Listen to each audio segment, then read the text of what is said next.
আজকে দেখুন বানিয়েছি নারকোলের বরফি। নারকোলের বরফি দেখুন কত সুন্দর লাগছে, একদম সন্দেশের মতন লাগছে। বাড়িতেও কিন্তু সুন্দর, দোকানের থেকেও ভালো সুস্বাদু আর একদম রসে ভরপুর নারকোলের বরফি বাড়িতেই বানানো যায়। এভাবে যদি আপনি নারকোলের বরফি বানান তাহলে দোকানের থেকেও ভালো স্বাদ হবে। একটা নারকোল নিয়েছি, নারকোলটাকে খুব ভালো করে প্রথমে আমি কুড়িয়ে নিচ্ছি, যেন কালো অংশটা নারকোলের ভেতর থেকে পুরনির সাথে না আসে, তাহলে নারকোলের বরফিটা কিন্তু রঙটা ধবধবে সাদা হবে না।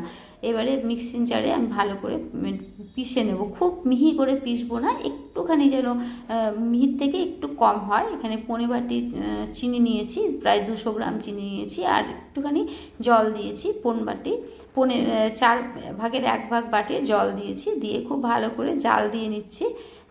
চিনিটাকে খুব ভালো করে প্রথমে জাল দিয়ে নিতে হবে। আমি আঁচটা কিন্তু লো থেকে একটু ওপরেই রেখেছি, রেখে তারপরে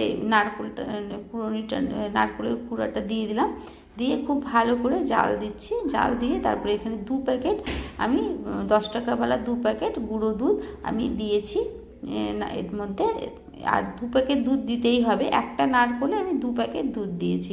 যতটা নারকোল থাকবে সেই হিসেবে এর মধ্যে দুধ ব্যবহার করতে হবে, গুঁড়ো দুধ। আর গুঁড়ো দুধ যদি না থাকে তাহলে বাড়িতে যদি ক্ষীর, তাহলে ক্ষীর করে এর মধ্যে দেওয়া যেতে পারে, দুধের ক্ষীর বানিয়ে। কিন্তু গুঁড়ো দুধ দিলে পরে সুন্দর হবে, এটাও খেতে খুব ভালো লাগবে।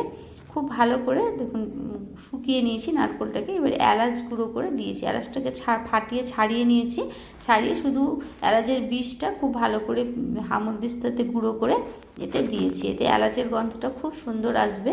দেখুন খুব ভালো করে নেড়ে নিতে হবে, খুন্তির মধ্যে লেগে যাচ্ছে, আর দেখুন এটা ছেড়েও যাচ্ছে কড়াই থেকে, মানে এটা হয়ে গেছে। এবারে গ্যাসটা আমি নিভিয়ে দেব, প্রায় রেডি। এবারে থালার মধ্যে একটুখানি ব্রাশ করে নেব ঘি দিয়ে ব্রাশ করলেই ভালো হবে, ঘিয়ের গন্ধটা তাহলে আসবে। আর রিফাইন তেল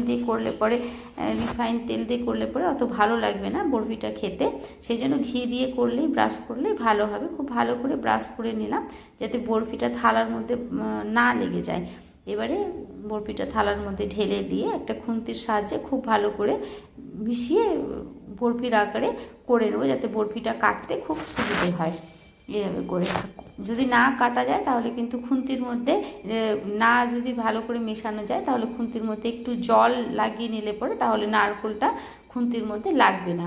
এভাবে করে জল দিয়ে মিশিয়ে নিতে হবে, ধুয়ে নিতে হবে, ধুয়ে তারপরে এভাবে করে নিলে সুন্দর করে হয়ে যাবে, থালার মধ্যে বসে যাবে, সেট হয়ে যাবে। ভালো করে এভাবে করে সেট করে নিতে হবে যাতে বরফিটা কাটতে খুব সুবিধা হয়। চৌকোভাবে আমি করে নিচ্ছি, গোলভাবেও করা যায়, কিন্তু আমি চৌকোভাবে এটার আকার দিচ্ছি। দেখুন কত সুন্দরভাবে হয়ে গেছে।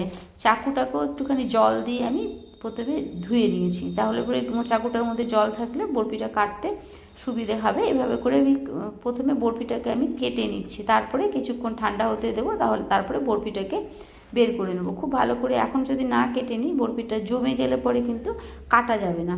এভাবে যখন চাকুর সাথে খুব ভালো লেগে যাচ্ছে নারকোলটা, তখন একটু চাকুটাকে জল দিয়ে কিন্তু ধুয়ে নিতে হবে, তাহলে পরে একদমই চাকুর সাথে লেগে যাবে না নারকোলের পুরটা। এভাবে করে কেটে নিচ্ছি, আমি চৌকো চৌকো করে কাটছি, যে যার যেভাবে কাটতে পারে। দেখুন এভাবে করে আমি কেটে নিচ্ছি, বরফি আকারে কেটে নিয়েছি। আপনার যদি আমার ভিডিওটি পছন্দ হয়ে থাকে তাহলে অবশ্যই একটি লাইক করে দেবেন, কমেন্ট করে দেবেন, শেয়ার করে দেবেন বন্ধুদের কাছে, আর আমার চ্যানেলটিকে সাবস্ক্রাইব করে নেবেন, বেল আইকনটি প্রেস করে দেবেন। যদি আমার ফেসবুক পেজ থেকে দেখে থাকেন তাহলে ফেসবুক পেজটি অবশ্যই ফলো করে নেবেন। আমি যত নিত্য নতুন ভিডিও আপলোড করব আপনাদের কাছে পৌঁছে যাবে। ঘরোয়া রান্না দেখায়, সব রকম নিত্য নতুন রান্না আমি দেখাই। এভাবে করে দেখুন কেটে দেখিয়ে দিলাম কত সুন্দরভাবে, তারপরে জমে গেছে। এবারে সার্ভ করার জন্য রেডি।